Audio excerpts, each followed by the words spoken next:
నిర్గమకాండము చాప్టర్ 18 దేవుడు మోషేకును తన ప్రజలైన ఇశ్రాయేలీయులకును చేసినదంతయు యెహోవా ఇశ్రాయేలీయులను ఐగుప్తు నుండి వెలుపలికి రప్పించిన సంగతియు మిద్యాను యాజకుడును మోషే మామయునైన యిత్రో వినినప్పుడు మోషే మామయైన ఆ యిత్రో తన యొద్దకు పంపబడిన మోషే భార్యయైన సిప్పోరాను ఆమె ఇద్దరి కుమారులను తోడుకొని వచ్చెను. అతడు అన్యదేశములో నేను పరదేశిననుకొని వారిలో ఒకనికి గేర్షోము అని పేరు పెట్టెను.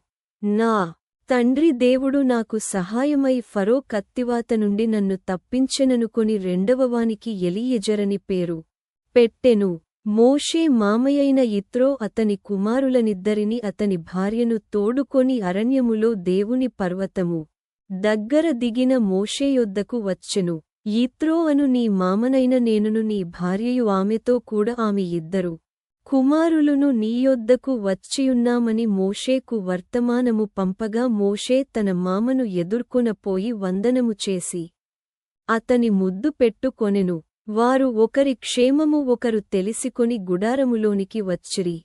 తరువాత మోషే యెహోవా ఇశ్రాయేలీయుల కొరకు ఫరోకును ఐగుప్తీయులకును చేసిన దంతయు త్రోవలో తమకు వచ్చిన కష్టము యావత్తును యెహోవా తమ్మును విడిపించిన సంగతియు తన మామతో వివరించి చెప్పెను. యెహోవా ఐగుప్తీయుల చేతిలోనుండి విడిపించి ఇశ్రాయేలీయులకు చేసిన మేలంతటిని గూర్చి యిత్రో సంతోషించెను. మరియు యిత్రో ఐగుప్తీయుల చేతిలోనుండియు ఫరో చేతిలోనుండియు మిమ్మును విడిపించి ఐగుప్తీయుల చేతిక్రింద నుండి ఈ ప్రజలను విడిపించిన యెహోవా స్తుతింపబడునుగాక. ఐగుప్తీయులు గర్వించి ఇశ్రాయేలీయుల మీద చేసిన దౌర్జన్యమును బట్టి ఆయన చేసినదాని చూచి యెహోవా సమస్త దేవతల కంటే గొప్పవాడని ఇప్పుడు నాకు తెలిసినదనెను. మరియు మోషే మామయైన యిత్రో ఒక దహనబలిని బలులను దేవునికర్పింపగా అహరోనును ఇశ్రాయేలీయుల పెద్దలందరును మోషే మామతో దేవుని సన్నిధిని భోజనము చేయవచ్చిరి.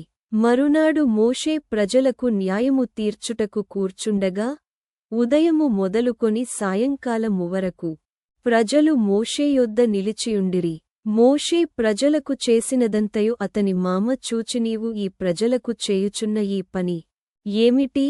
ఉదయము మొదలుకొని సాయంకాలము వరకు నీవు మాత్రము కూర్చుండగా ప్రజలందరూ నీయొద్ద నిలిచియుండనేలా అని అడుగగా మోషే దేవుని తీర్పు తెలిసి కొనుటకు ప్రజలు నా యొద్దకు వచ్చెదరు.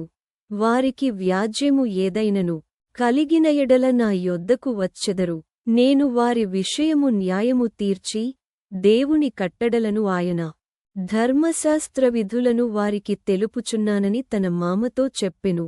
అందుకు మోషే మామ అతనితో నీవు చేయుచున్న పని మంచిది కాదు. నీవును నీతోనున్న ఈ ప్రజలును నిశ్చయముగా నలిగిపోవుదురు. ఈ పని నీకు మిక్కిలి భారము. అది నీవు ఒక్కడవే చేయచాలవు. కాబట్టి నా మాట వినుము. నేను నీకొక ఆలోచన చెప్పెదను. దేవుడు నీకు తోడైయుండును. ప్రజల పక్షమున నీవు దేవుని సముఖమందు ఉండి వారి వ్యాజ్యములను దేవుని యొద్దకు తేవలెను. నీవు వారికి ఆయన కట్టడలను ధర్మశాస్త్ర విధులను బోధించి వారు నడవవలసిన త్రోవను వారు చేయవలసిన కార్యములను వారికి తెలుపవలెను.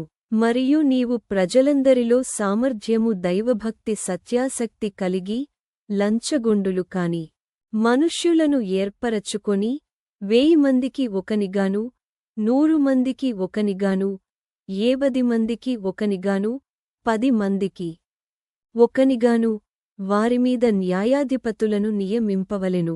వారు ఎల్లప్పుడూ ప్రజలకు న్యాయము తీర్చవలెను. అయితే గొప్ప వ్యాజ్యములన్నిటినీ నీయొద్దకు తేవలెను. ప్రతి అల్పవిషయమును వారే తీర్చవచ్చును.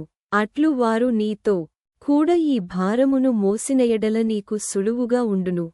దేవుడు ఇలాగు చేయుటకు నీకు సెలవిచ్చిన ఎడల నీవు ఈ పని చేయుచు దాని భారమును సహింపగలవు. మరియు ఈ ప్రజలందరూ తమ తమ చోట్లకు సమాధానముగా వెళ్ళుదురని చెప్పెను. మోషే తన మామమాట విని అతడు చెప్పినదంతయు చేసెను. ఇశ్రాయేలీయులందరిలో సామర్థ్యముగల మనుష్యులను ఏర్పరచుకొని 1000 మందికి ఒకనిగాను 100 మందికి ఒకనిగాను 70 మందికి ఒకనిగాను 10 మందికి ఒకనిగాను న్యాయాధిపతులను ఏర్పాటుచేసి వారిని ప్రజలమీద ప్రధానులనుగా నియమించెను. వారెల్లప్పుడును ప్రజలకు న్యాయము తీర్చువారు. వారు కఠిన వ్యాజ్యములను మోషే యొద్దకు తెచ్చుచు స్వల్ప వ్యాజ్యములను తామే తీర్చుచు వచ్చిరి. తరువాత మోషే తన మామను పంపివేయగా అతడు తన స్వదేశమునకు వెళ్ళెను.